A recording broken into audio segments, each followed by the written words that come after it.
Hello everyone, एक नया batch मैं शुरू करने वाला हूँ बिल्कुल बेसिक से। टाइमिंग रहेगी शाम को 4 से 5। जो हाउसवाइफ हैं, स्टूडेंट हैं, कॉलेज गोइंग हैं उनके लिए। और अगर आपको टाइमिंग सूट नहीं होती है, आपके फैमिली में नोन में 100% या तो कोई फीमेल होंगी या फिर बच्चे होंगे जिनके पास ये टाइम अवेलेबल है, तो आई वुड रिकमेंड कि आप उन लोगों को इस क्लास के बारे में सजेस्ट कर सकते हैं, जिसमें हम बिल्कुल ज़ीरो लेवल से सीखेंगे और एडवांस तक जाएंगे। चाहे आप हाउसवाइफ हो या फिर स्टूडेंट हो, इंग्लिश की ज़रूरत सबको ही पड़ेगी। ठीक है, और ये बैच आप लोगों को बिल्कुल ज़ीरो से मिल रहा है। मंडे टू फ्राइडे, मतलब पूरे वीक का जो बैच है, ये मैं बहुत टाइम बाद कोई नया बैच शुरू कर रहा हूँ, बहुत टाइम बाद।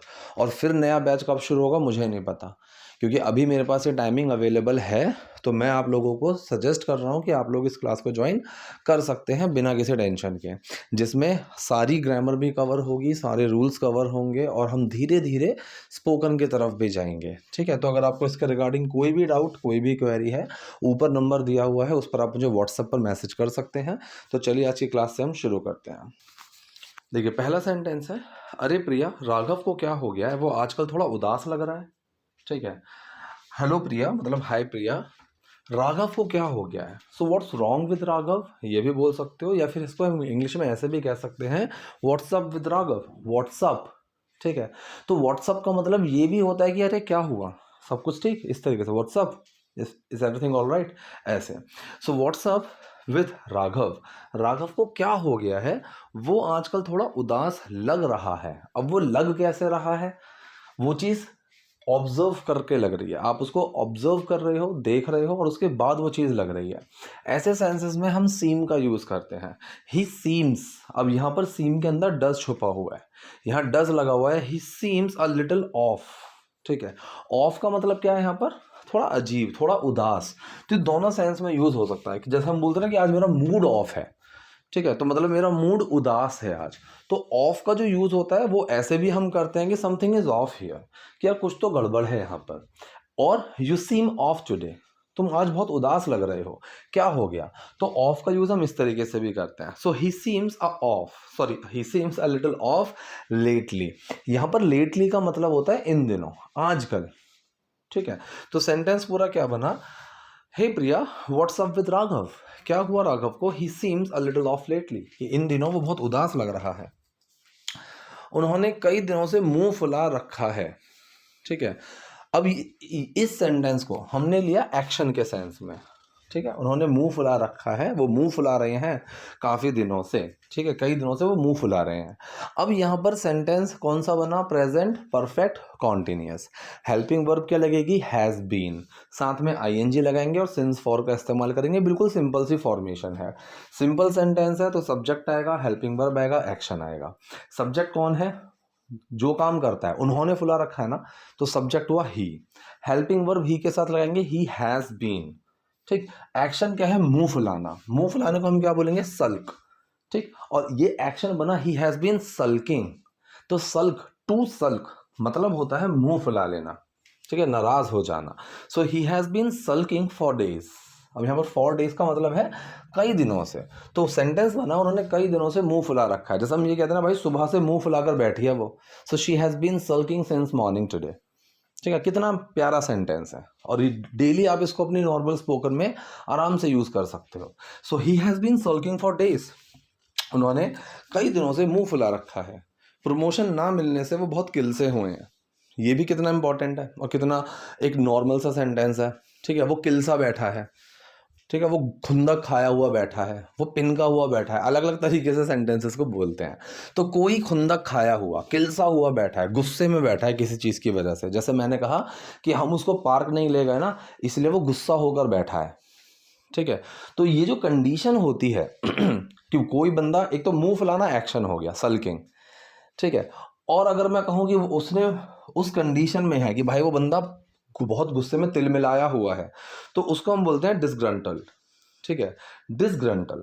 तो यहाँ पर इसने सेंटेंस बनाया कि वो प्रमोशन ना मिलने से बहुत किल से हुए हैं। So he so disgruntled after not getting that promotion, he so disgruntled after not getting that promotion, कि वो प्रमोशन ना मिलने के बाद मुंह फुलाकर बैठे हुए हैं, खुंदक खा के बैठे हुए हैं, गुस्से में बैठे हुए हैं। आदमी भी इतने ड्रामेबाज हो सकते हैं, क्या हुआ? अब इसने कहा कि आदमी भी इतने ड्रामेबाज हो सकते हैं। सो मैन, MEN, MAN एक आदमी, MEN ज़्यादा आदमी। तो यहाँ पर इसने ज़्यादा आदमियों के बारे में बात किया। सो मैन कैन बी, ठीक है, सो man can be so dramatic. Dramatic का मतलब ड्रामेबाज, ड्रामा करने वाले, नौटंकी, उस तरीके से नखरा दिखाने वाले। सो man can be so dramatic, what happened, कि आदमी भी इतने नखरेबाज हो सकते हैं, क्या हुआ?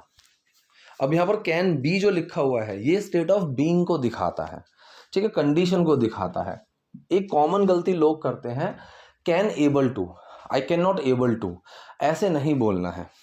एबल टू जो होती है वो कंडीशन के सेंस में हम यूज़ करते हैं, ठीक है, तो उसको एक्शन में लेकर नहीं जाना है। कांट बी एबल टू, या तो बी का यूज़ करो, लेकिन जब आप कैन का यूज़ कर रहे हो वो भी एबिलिटी को दिखा रहा है, एबल टू यूज़ कर रहे हो वो भी एबिलिटी को दिखा रहा है, तो कैन के साथ यूज़ करने का लॉजिक नहीं है।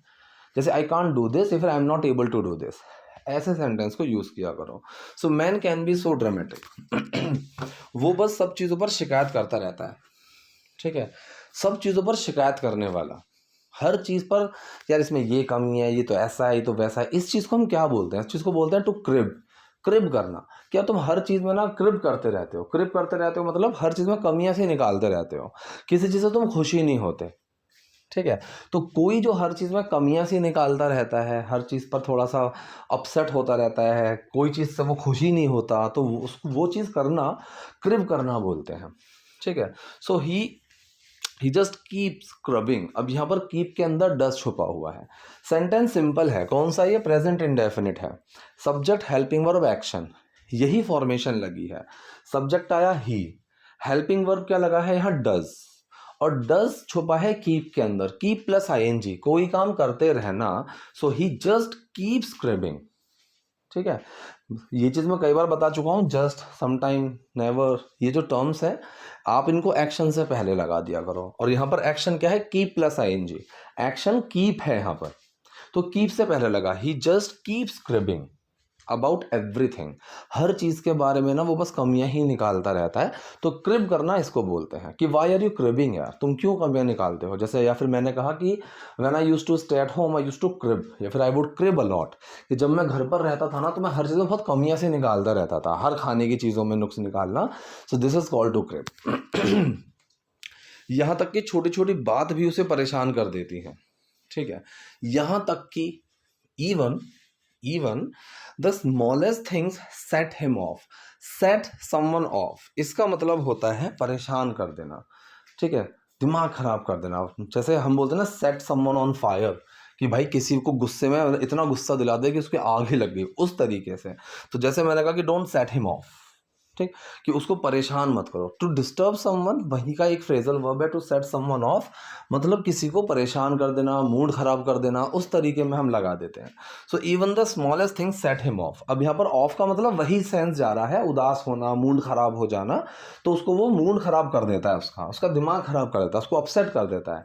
उन सारे सेंसेस में हम इसको यूज कर सकते हैं। So even the smallest things, ठीक है, कि छोटी छोटी बातें भी सेट हिम ऑफ। अब यहाँ थिंग में एस लगा हुआ है, इसलिए डज नहीं छुपेगा, डू छुपा हुआ है। सेंटेंस ये भी कौन सा है? ये भी सेंटेंस प्रेजेंट इंडेफिनिट ही है। So even the smallest thing set him of, उसको छोटी छोटी बातें भी परेशान कर देती हैं, मुझे भी ऐसा लगता है, ठीक है। अब यहाँ पर इसने सेंटेंस क्या आया? Sounds familiar. साउंड्स फेमिलियर मतलब साउंड का हमने यूज कैसे करा? कॉपुलर वर्ब है, साउंड का हमने यूज करा कि सुनने में कोई चीज लग रही है, इसलिए साउंड में है डज छुपा हुआ है। साउंड्स फेमिलियर का मतलब सुना सुना, देखा देखा, कुछ भी हो सकता है। जैसे हम एक इंग्लिश में एक इडियम और होता है, it rings a bell. It rings a bell का मतलब, जैसे आपने मेरे सामने कोई नाम लिया कि भाई कपिल आया है, कपिल चावला, है ना, कपिल चावला, यार नाम सुना सुना सा लग रहा है, so it rings a bell, ऐसे हम बोलते हैं। उसी की तरह से ने बोला कि इट साउंड्स फेमिलियर, कि साउंड्स फेमिलियर, कि ऐसा, ये तो चीज़ सुनी सुनी सी लग रही है, मुझे भी ऐसा ही कुछ लगता है, अरविंद भी ऐसा ही कर रहा है, Arvind has been the same. अब यहाँ पर हैज़ बीन द सेम, उसने यहाँ पर कंडीशन की बात की है कि वो भी ऐसा ही कर रहा है, वो भी ऐसा ही हो रहा है, हैज़ बीन द सेम, उसकी भी कंडीशन यही है। इस तरीके से जब मैंने डिनर का प्लान कैंसिल किया तो वो भी नाराज़ हो गया, ठीक है। ही इवन गॉट मैड, अब यहाँ पर मैड किस चीज़ के लिए यूज़ करा है, नाराज, गुस्सा, बहुत ज़्यादा गुस्सा हो जाना। So why are you going crazy, he went mad, ठीक है, ही गोज मैड। तो यहाँ मैड का मतलब ये नहीं कि सिर्फ पागल, कोई गुस्से में पागल हो जाना, तो उसको हम टू गो मैड का यूज़ करेंगे या फिर गेट का यूज़ करेंगे वहाँ पर। तो यहाँ पर गेट का यूज़ कर दिया। ही इवन गॉट मैड, उसका दिमाग खराब हो गया। When I change the dinner plan, जब मैंने डिनर के प्लान्स को चेंज कर दिया। ठीक है। सेकंड सेंटेंस कौन सा है, वैसे दोनों सेंटेंस ही पास्ट इंडेफिनिट है कि ही इवन गॉट मैड, वो भी बहुत गुस्सा हो गया, वो भी एकदम गुस्से में पागल हो गया। तो यहाँ पर गेट की सेकंड फॉर्म लगी हुई है गॉट। ठीक है। वैन का यूज किया जब के सेंस में, और वैन के बाद हेल्पिंग वर्ब नहीं आई, क्योंकि हेल्पिंग वर्ब आते ही वो सवाल बन जाएगा कि वैन डिड आई, मैंने कब किया, वो वाले सेंस में। सो व्हेन आई चेंज्ड, जब मैंने चेंज किया द डिनर प्लान्स, डिनर के प्लान्स को जब मैंने चेंज किया। ठीक है। जब चीज़ प्लान के हिसाब से नहीं होती है तो वो पागल हो जाता है। ठीक है, कि जब चीज़ प्लान के हिसाब से नहीं होती है, व्हेन थिंग्स, आप इसको ऐसे ही बोल सकते हो, when things don't go as planned he gets mad. ये भी आप बना सकते हो, कोई प्रॉब्लम नहीं है। लेकिन इस सेंटेंस को कैसे बनाया, इट्स लाइक मतलब ऐसा है, मानो मानो दे आर लूनेटिक्स। अब यहाँ पर जो वर्ड है लूनेटिक्स, इसका मतलब कि बिल्कुल सनकी, सनकी होते हैं ना, एकदम दिमाग जितना खिसका हुआ होता है। सो दे आर लूनेटिक्स, वो लूनेटिक्स होते हैं, ये कंडीशन के सेंस में इसने यूज किया है, दे आर। अब यहाँ पर आर क्या है, स्टेट ऑफ बीइंग की फर्स्ट फॉर्म है, इज एम आर। तो यहाँ पर आर लगाया, दे आर लूनेटिक्स, वो पागल होते हैं। When things don't go as planned, जब चीज़ें प्लान के हिसाब से नहीं जाती हैं तो वो पागल हो जाते हैं, उनका दिमाग खराब हो जाता है, राइट। लेकिन उन्हें मानना पड़ेगा, वो अपनी पूरी कोशिश कर रहे हैं। अब यहाँ पर एक टर्म मैंने लिखी हुई है, you gotta give it to them. ठीक है, आई gotta give it to you, गोटा मतलब गॉट टू के सेंस में है कि I got to give it to you या फिर I gotta give it to you. इसका मीनिंग होता है कि मानना पड़ेगा। ठीक है, जैसे हम इंग्लिश में बोलते हैं। इसका एक और शॉर्ट टर्म भी है, एक मिनट, और हाँ, आई मस्ट से, हम इसको ऐसे बोलते हैं, आई मस्ट से, कि मानना पड़ेगा। लेकिन इसको आजकल कैसे बोला जा रहा है, इन दिनों बहुत कॉमन स्ट्रक्चर बन चुका है ये, कि I gotta give it to you, कि भाई तुझे मानना पड़ेगा, ऐसे। So you gotta give it to them, लेकिन उन्हें मानना पड़ेगा, वो अपनी पूरी कोशिश कर रहे हैं, they are trying their best. यहाँ पर जो यू लगा हुआ है, लेकिन तुम्हें उन्हें मानना पड़ेगा, सेंस ये जाएगा। जैसे मैं कहूँ क्या, तुझे मानना पड़ेगा, और यहाँ कौन मान रहा है, मैं। ठीक है, तो आई gotta give it to you, कि तुझे मानना पड़ेगा, तूने कर दिया ये चीज़, ऐसे। But you gotta give it to them, लेकिन उन्हें मानना पड़ेगा, they are trying their best, वो अपनी पूरी कोशिश कर रहे हैं। टू ट्राई बेस्ट का मतलब होता है पूरी कोशिश करना। जैसे आई ट्राई माई बेस्ट, मैं अपनी पूरी कोशिश करूँगा। ठीक है, मुझे लगता है कि वो सब कुछ छुपाने की कोशिश कर रहे हैं। सो आई परसीव। अब देखो यहाँ पर जो मैं आपको बोल रहा हूँ कि शाम की जो हमारी क्लासेस हैं, 4 बजे की जो क्लास हम चलने वाली है, वो इन सारे स्ट्रक्चर्स को बनाना सिखाऊंगा मैं उसमें। स्टार्टिंग में ये सारी जो फ्रेमिंग है, इसमें कौन सा सेंटेंस लगता है, क्या हेल्पिंग वर्ब आती है, कहाँ पर क्या प्रेपोजिशंस को हम लगाते हैं, ये सारी चीज़ें हम धीरे धीरे सीखेंगे, और फिर हम आगे बढ़ेंगे, और फिर मैं आप लोगों को और आगे की चीज़ें समझाऊंगा। ठीक है, कि कैसे इन सेंटेंसेस को, इन सारी जो कड़ियाँ हैं, जो मैं आपको यहाँ पर एक लूप सिखाऊंगा, इन सबको कैसे आपस में मिलाना है, और फिर उनको मिलाकर एक प्रॉपर कॉन्वर्सेशन को कैसे बनाना होता है। तो छोटे छोटे पार्ट्स हमें सीखने पड़ते हैं। इट्स नॉट लाइक कि मैं आपको पूरी चीज़ एक साथ सिखा दूँ। ठीक है, छोटे छोटे पार्ट्स सीखेंगे। जितने भी हम सेंटेंस बोलते हैं, हिंदी की जितनी भी हम बातें बोलते हैं, मैक्सिमम टाइम सेम स्ट्रक्चर्स ही होते हैं, स्ट्रक्चर सेम है। उन सबको हम समझ लेंगे कि भाई कंडीशन क्या होती है, एक्शन क्या होता है, पोजीशन क्या होती है, इसमें क्या कैसे कैसे फॉर्म्स लगाते हैं, हेल्पिंग वर्ब्स कहाँ लगती हैं और क्या हेल्पिंग वर्ब्स लगती हैं। ये छोटी छोटी सी जब चीज़ें आप सीख जाओगे 2-3 महीने में, तो आपको अपनी सारी फ्रेमिंग्स को बनाना आ जाएगा। उसके बाद कंडीशनल्स है, कॉजिटिव्स है, थोड़े मुश्किल जो सेंटेंसेस होते हैं, how do we make it, उनको हम कैसे बनाएंगे। ठीक है, उसके बाद I let you know about prepositions और मॉडल्स। ठीक है, कि मॉडल्स कैसे काम करेंगे, प्रेपोजिशंस किस तरह से काम करती हैं। और लास्ट में once we are done with all this framing part, उसके बाद हम क्या करेंगे, उसके बाद हम चलेंगे एडवांस्ड। एडवांस्ड में क्या होगा, मैक्सिमम चीज़ें हमारी होंगी वोकेबलरी, इडियम्स, स्ट्रक्चर्स, नई नई चीज़ें, कि जो पुराने मेथड्स हैं अब हम उनको रिप्लेस करके उन्हीं जगह पर फ्रेम बिल्कुल सेम रहेगी, लेकिन वहाँ पर हम थोड़े नए चीज़ों को बैठा देंगे। और वो नई चीज़ें आपकी जो ओवरऑल स्पोकन है, आपके जो मैसेजेस रहेंगे, आपको जो कन्वे करना है, उसको बहुत एनहेंस करके दिखाएगा, उसको बहुत अच्छे से करके दिखाएगा कि ये चीज़ अब आपकी और अच्छी लगेगी सुनने में। So this is called advanced one.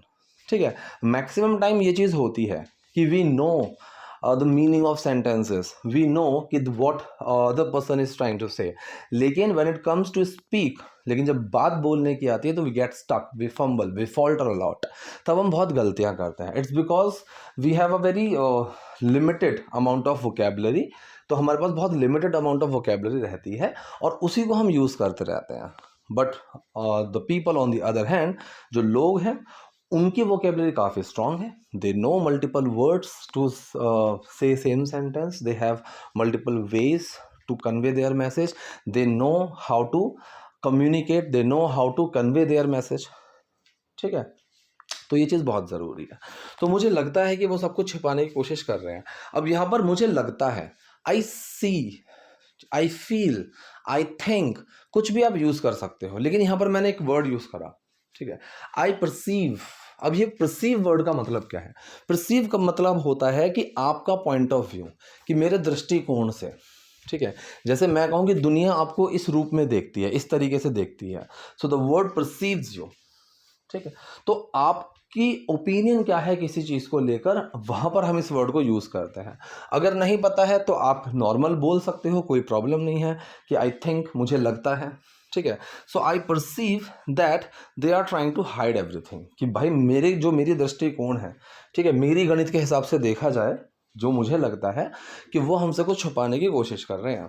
कल रात वो मेरे लिए फूल लाया, अब इसने बोला कि कल रात वो मेरे लिए फूल लाए, so last night he bought me flowers. ठीक है, सो ही बॉट मी या फिर ही गॉट मी, गेट या बाय, इनमें से कुछ भी आप यूज़ करो, ही गॉट मी फ्लावर्स या फिर he bought me flowers last night.